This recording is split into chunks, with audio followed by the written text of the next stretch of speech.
যেহেতু বোনের বাসায় আছি তার উপর একটু অসুস্থ, তো সকালবেলা ঘুম থেকে উঠেই দেখছি একদম রেডিমেড নাস্তা রেডি করে দিয়েছে আমার বোন। এখানে হচ্ছে মুচমুচা করে পরোটা, মিষ্টি, সাথে হচ্ছে ডিম ভাজা আর আলু ভাজি।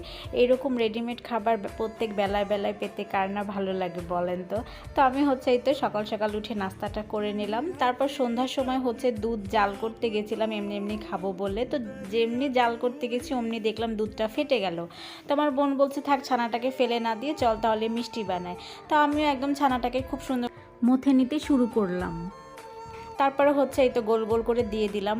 আর ভাই রে ভাই, কত ছোট ছোট করে গোল্লা করেছিলাম, আর দেখতেই তো পাচ্ছেন এটা ফুলে একদম মানে ডাবল হয়ে গেছে। তো এর আগেও আমি মিষ্টি বানাইছিলাম, বাট কখনো এতটা পারফেক্ট হয়নি। বাট এইবার হচ্ছে আমি যেমন তেমন করে বানাইছি, বাট এটা এত সুন্দর পারফেক্ট হয়ে আর ভেতরটা এত বেশি সফট হয়েছে যে কি বলবো। আর হাফ লিটার দুধ দিয়ে প্রায় 9টার মতো মিষ্টি হয়েছে, এরকম বড় বড় মিষ্টি। আর যারা যারা খেয়েছে সবাই কিন্তু বলেছে যে হচ্ছে একদম কিন্তু টেস্টটা দোকানের মতো। মাশাআল্লাহ অনেক বেশি মজা হয়েছিল।